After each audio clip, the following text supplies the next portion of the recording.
So you're market ready. Congratulations. Now you're probably thinking, do I license this product off or do I build a business? Well, we'll talk about the pros and cons of that. But first, let's take a step back and see where you've been, because it's really quite a common story.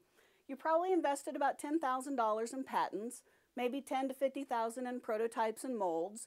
Then you did a small run manufacturing, and that was another $30,000 to $150,000. So you have a garage full of them. And about $3,000 to $20,000 in sales and marketing. You got a website, you get a demo video, you got some flyers, you went to some trade shows. So it's real easy to get between $53,000 and $250,000 deep in startup expenses. Now, if your product is selling, then you feel like, wow, I've tested the market and people are interested in my item. This is a great opportunity for you to think about whether you license that off to a bigger player, let them carry the ball forward, or build your own business.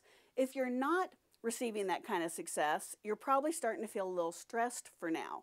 And I want to give you some hope, because this TV channel could be your gold mine. If you're at the point where you're starting to feel stressed because maybe you've borrowed money from credit cards, maybe you're in friends and family, maybe you've tapped into the 401ks, this As Seen on TV channel could be your gold mine.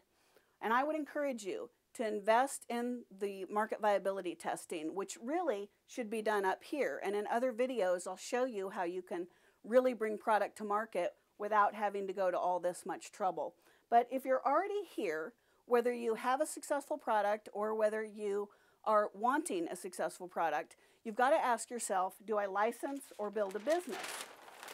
So let's look at the pros and cons of that, really in four main areas. First, control, expense, time, and reward. So when you think about control, if you license your product to another larger player, you're not going to have the control that you would otherwise. So over here, you definitely have more control than here. What about expense? A lot of people underestimate the massive amount of operational costs that go into a new product launch. In fact, they're pretty significant. So when you think about expenses, if you're building a business over here, you're dealing with manufacturers who are constantly going to be squeezing and wanting to increase your cost of goods because their materials costs are increasing with inflation. The same is true with the retail buyers you're working with, because they want to lower your retail price because they believe more people will buy it if it's a lower price. So those expenses are going to start shrinking in terms of the amount of profit that you get. Over here, you don't really have to worry about any of that. So I do want to offer you a reality check that if you choose to build your own business, make sure you get some additional funding. Very few independent inventors have the amount of wealth required to successfully launch a new product to market. So you're going to have to bring on some investors or some debt or somewhere find the funding that you need in order to go down this road. So just consider that. The other thing is about time. If you license the product off, this player is already large, already gone through a lot of this early stage operational challenge, and they should be able to carry the ball much further, faster. For the As Seen on TV channel, all the money is made in the first 1 to 5 years. So you're going to reap a reward much, much sooner. Whereas if you look on the build a business side, 80% of small businesses fail in the first 3 years. So if you're going to beat the odds here, you're going to need to work hard, and it is going to take more time. These companies did not get to be this size overnight. If you look at time, it actually takes between 1 and 20 years to build a business strong. So when you think about that, you've got to look at what is the reward that I want. And I would submit to you that there actually is a better reward taking a small slice of a big pie than taking a big slice of a small pie. And when you think about that, over here, your revenue minus your expenses equals your profit. On this side, you're going to get a small percentage of a larger pie, but you've got no operational in that and no time. So it's really mailbox money.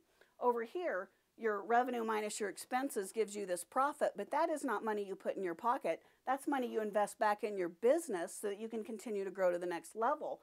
So you're really only taking out salary and dividends, which I would submit to you, if you really put a strong pencil to the numbers, this way is actually less revenue than that.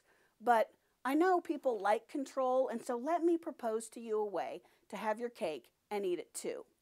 If you change your way of thinking and you build a business and then you start incorporating how you think is best, however, what incorporation mechanism you need, you build this business and then you start to do the market viability testing for your product. As soon as you can license off the item, license it off.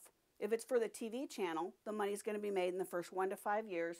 This is going to give you some revenue now. So instead of building a business operating on selling and expensing a product, you're going to build a lifestyle business that takes this mailbox money, puts it back into the business. Don't take it personal and pay income taxes on it. Put it back into your own business and use this revenue now, which is from your licensed products, as a way to have a lifestyle business for you and your family. And now your expenses, instead of the operations of making and selling a product, are going to be ways that you and your family can create and come up with greater and more number of products that you can license off. So this becomes a lifestyle business for you and your family to enjoy.